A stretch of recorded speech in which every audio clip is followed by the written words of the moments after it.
Hey, welcome to CPAC Now, America Uncanceled. This is a special edition of the movie VIP screening of Sound of Freedom and the announcing of our center, the CPAC Center for Combating Human Trafficking.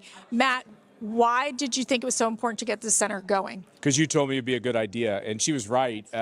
We were doing these CPACs all over the globe, and we just came back from doing a CPAC in Mexico, and we met a lot of the victims, or at least several of the victims of human trafficking. We went to a couple of safe houses, went to an orphanage with 4,000 girls who escaped some pretty rough neighborhoods and had already had terrible experiences in their lives. They're in this beautiful orphanage with all these great, sweet nuns, and so it was a story of hope, but it's also the story of who's the next kid to be victimized. And Mercy just said to me, why don't we use all these relationships we're building all around the globe and use the CPAC brand to try to make a real difference in these kids' lives. So we're committed to doing that. Yeah, and we're going to be working on policies at the state level, at the federal level. How are you going to use the rating system, the gold standard rating system of CPAC to get this done? Yeah, look, we have this rating system. Every person who gets elected to a legislator in the United States of America at the state level or at the federal level gets our rating, and it's considered the gold standard of rating. So we're going to use that rating system to make sure we change the laws that need to be changed in the states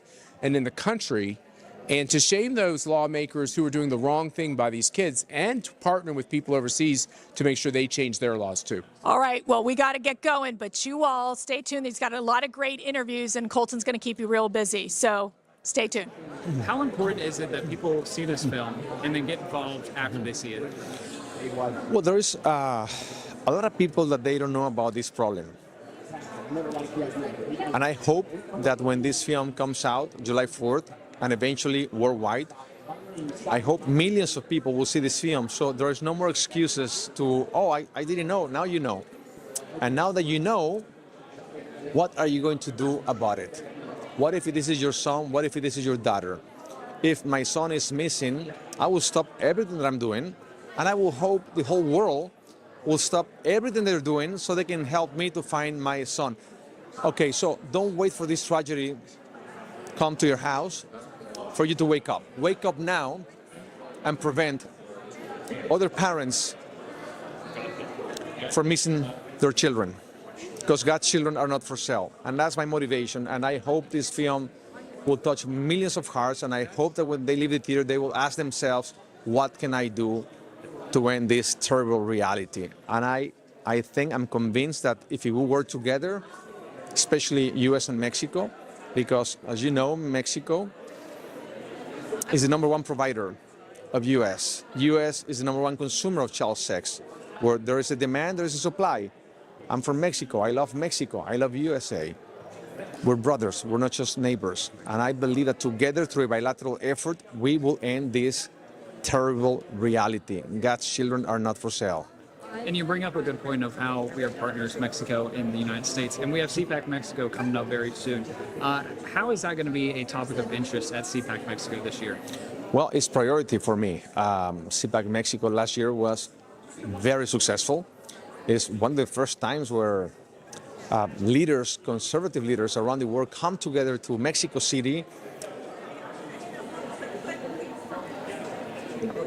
to work in unity to defeat socialism.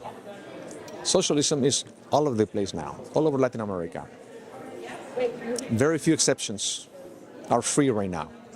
And if we don't do something now, all the conservative leaders coming together in the United States, in Mexico, these guys will destroy our family values, destroy life, destroy freedom.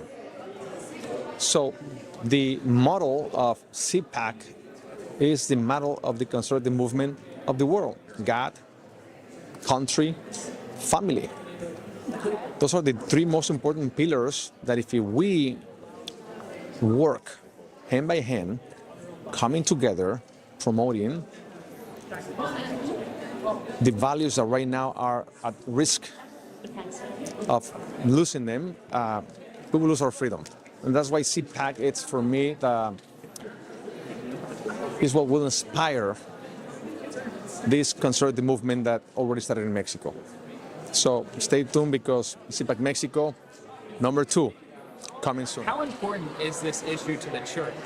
And the two-part question, how can the church get involved in this issue and make a difference?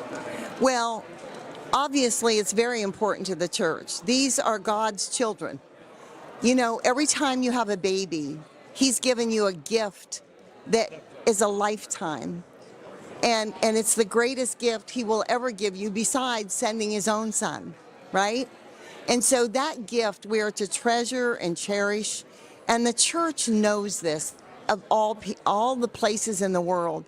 The churches all advocate that we're to take care of our children, that we're to love them.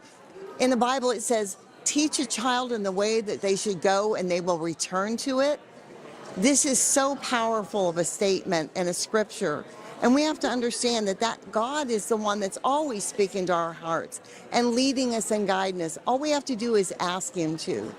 And the churches should come together and globally ask for help with this.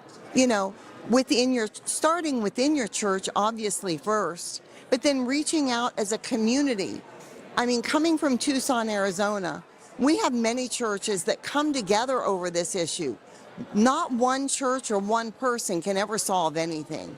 But if you bring the churches together in agreement, and how hard is it to agree to protect our babies, our children, our loved ones?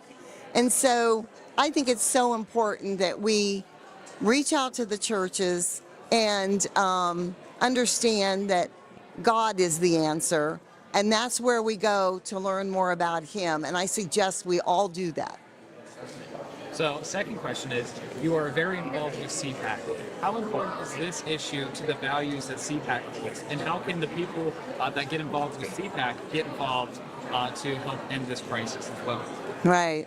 Well, you know, that's a very personal question for me because I know Matt and Mercedes Schlapp and personally and love them.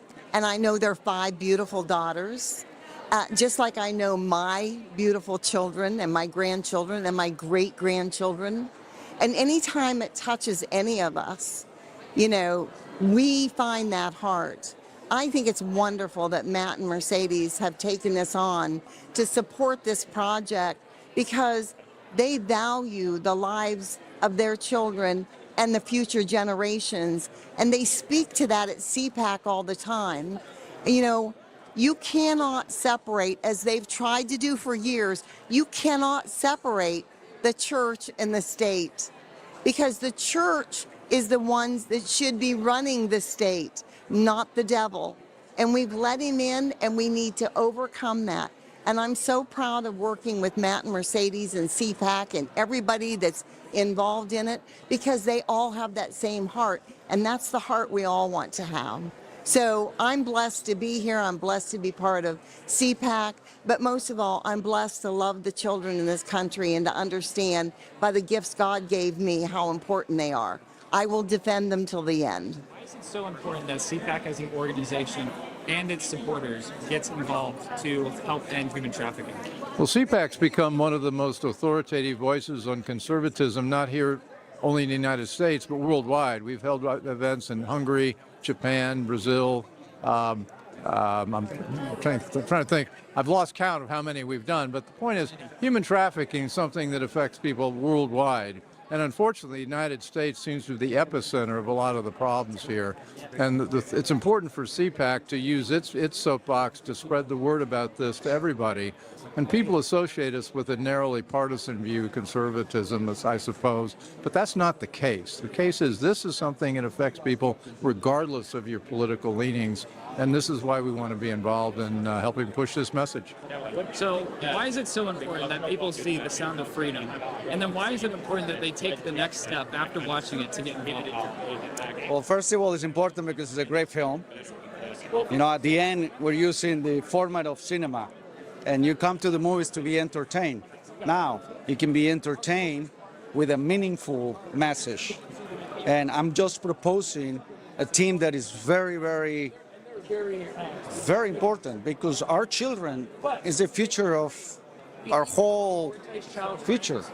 So if we don't protect our children, what kind of future can we expect? There's so many, everybody wants to change the world, right? But if we don't protect the kids that will change the world, if they are raised by being raped and trafficked, how can we expect those kids to not be, you know, to grow up with so much hate in their hearts? So for me, the importance of the film is I like to make movies that begin when the movie ends. Those are the movies that I want to make. And what do I mean with that? Is when you come see the film, I want to create awareness on this darkness. There's a darkness. We live in darkness, not just now, in the history of mankind. There's always darkness. But we have two choices. One is to complain about the darkness and to always be like, yeah, you know, the world is dark, blah, blah, blah. Or you can go into your house, find a little candle, and light a little candle. And that candle is for everybody. Everybody has their own personal lives. Everybody knows how is it that they can participate to create change. But creating awareness is the number one step.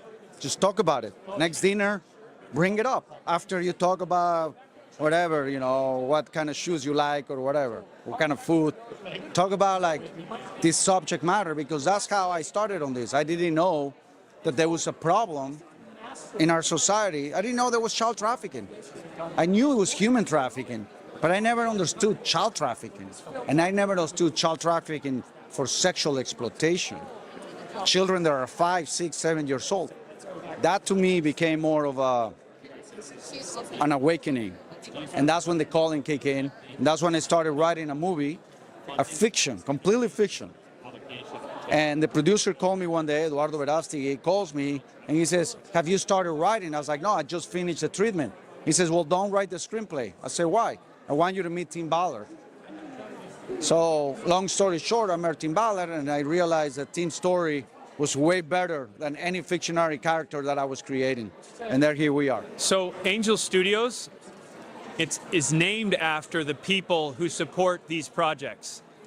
And we have an Angel Guild that's comprised of the people who invested in The Chosen, His Only Son, Tuttle Twins, Wing Feather Saga, Dry Bar Comedy, and many other projects. These people get to decide which projects we do next. And when they watched Sound of Freedom, their response was a resounding yes. We've got to get this out there as quickly and as broadly as possible, because they believe that this story amplifies light and it's beautifully made. I think that's going to largely depend on the individual and where they're at. And for me personally, when I watched the film for the first time, I spent some time doing some research on the problem and understanding which organizations were trying to solve this. But in my mind, the first thing, when we bring awareness to this, there's going to be people in the audience that are going to have different skill sets. They're going to have different resources.